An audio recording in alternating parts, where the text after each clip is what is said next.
Buenas tardes, mi nombre es Ramón Mendoza.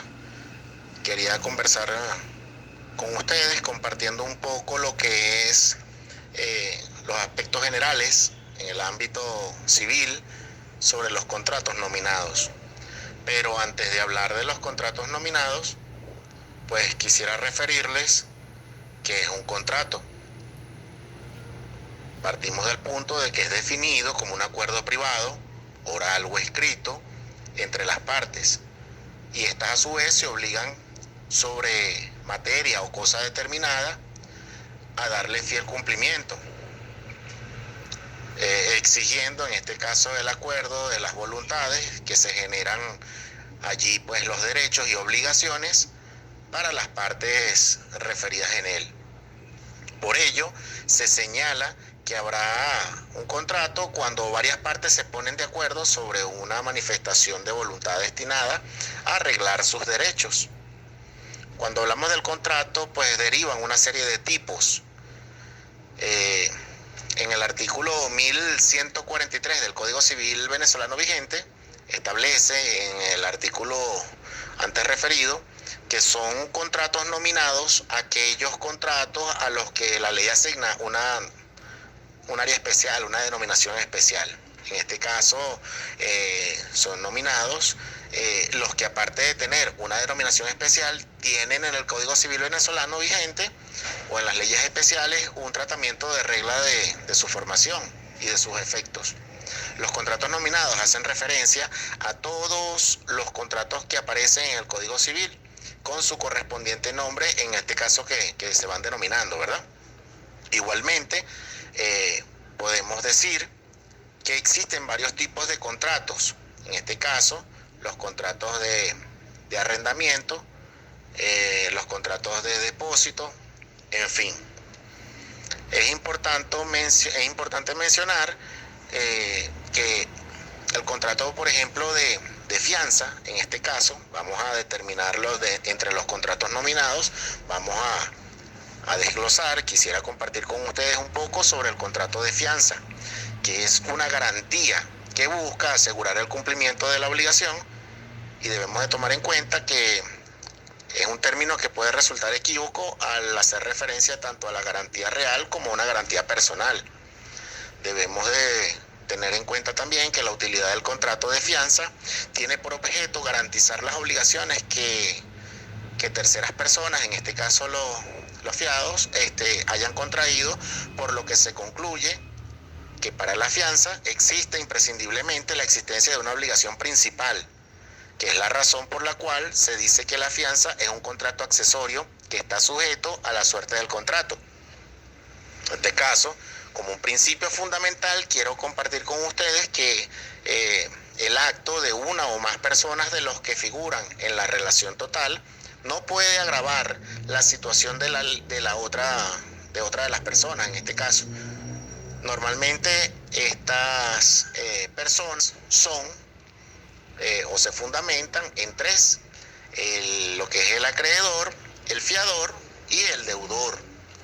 Cuando vamos a desglosar estas figuras, podemos mencionar que el acreedor es aquella persona física o jurídica que legítimamente está autorizada para exigir el pago o cumplimiento de una obligación contraída con anterioridad. Podríamos desglosarlo igualmente, explicar o extender un poco este concepto diciendo que, a pesar de que una de las partes se quede sin medios para cumplir con la obligación, persiste. Por ejemplo, en el caso de la quiebra de una empresa, sus acreedores mantienen la facultad de requerir el cumplimiento de dicha obligación. La segunda figura, en este caso el fiador. Un fiador es quien realiza una declaración jurada ante un juez o autoridades legales por otras personas. Este fiador jura que responderá por el cumplimiento legal de las restricciones asignadas a la persona que representa. Un fiador, debemos de recordar, que es la persona que presta una fianza, con lo cual correrá el riesgo de la obligación de otra persona, pudiendo tener, esto es importante que lo tengamos siempre muy presente, pudiendo tener pues que responder con ella por el cumplimiento, en este caso por el incumplimiento de la persona a la que está respaldando pues con la fianza. digamos que sería el segundo deudor después del principal. Vamos a la definición formal y los beneficios que no se obtienen por parte del deudor principal van a ser obtenidos por la vía del fiador. La tercera figura en este caso es el deudor. El deudor decíamos que era el acreedor, que era el fiador y que por último, pues en este caso el deudor, en incumplimiento de las obligaciones imputables al deudor, se abre al acreedor la vía de la ejecución forzosa. En ocasiones debemos de recordar que es posible procurar al acreedor la misma prestación o el resultado práctico al que habría sido obtenido si la ejecución hubiera sido cumplida de manera espontánea por el deudor. En tal caso debemos de estar conscientes y debemos de recordar que se afirma que es posible que la ejecución forzosa de forma específica es un instrumento previsto por la ley para la realización del interés del acreedor, que ha quedado insatisfecho por el incumplimiento del deudor. Mediante la ejecución forzosa, este acreedor no obtiene el cumplimiento propiamente tal, pues este debe de ser de obra exclusiva y de voluntad del deudor. En la obligación que tiene por objeto la entrega o restitución de la cosa, que si bien se encuentra en el patrimonio del deudor, pueden hallarse también en el mercado a costa del deudor.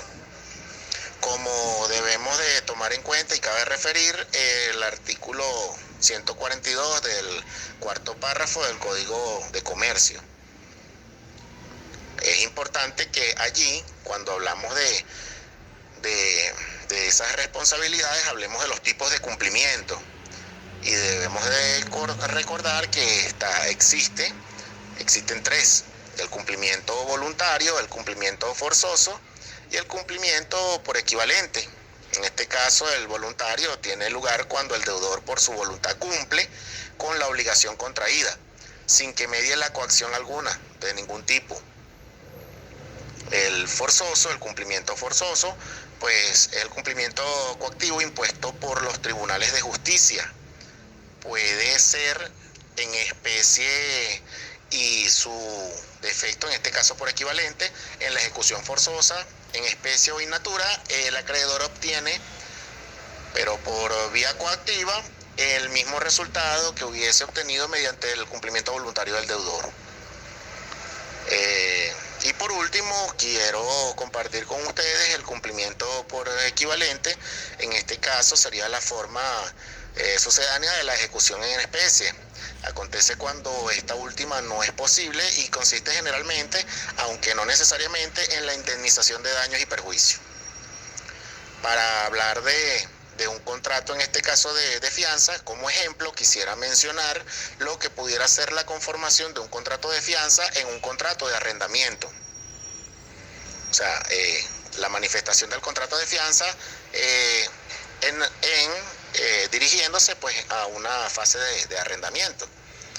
Entonces podríamos colocar pues todo el encabezado: yo, Ramón Mendoza, venezolano, mayor de edad, de este domicilio, titular de la entidad número tal, quien procede en este acto como no sé, podría ser director gerente de una compañía, qué sé yo, Inversiones Raxiarco, compañía anónima, debidamente inscrita ante el registro mercantil primero de la circunscripción judicial del Distrito Federal y el Estado Miranda, el día tal, bajo el número tal, del tomo tal, por medio de la presente,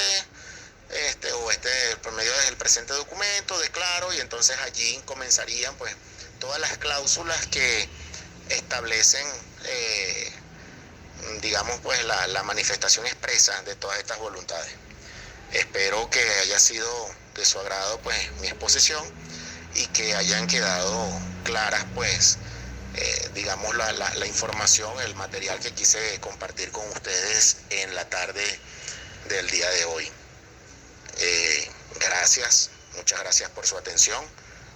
Espero haya sido de su agrado mi intervención. Muchas gracias.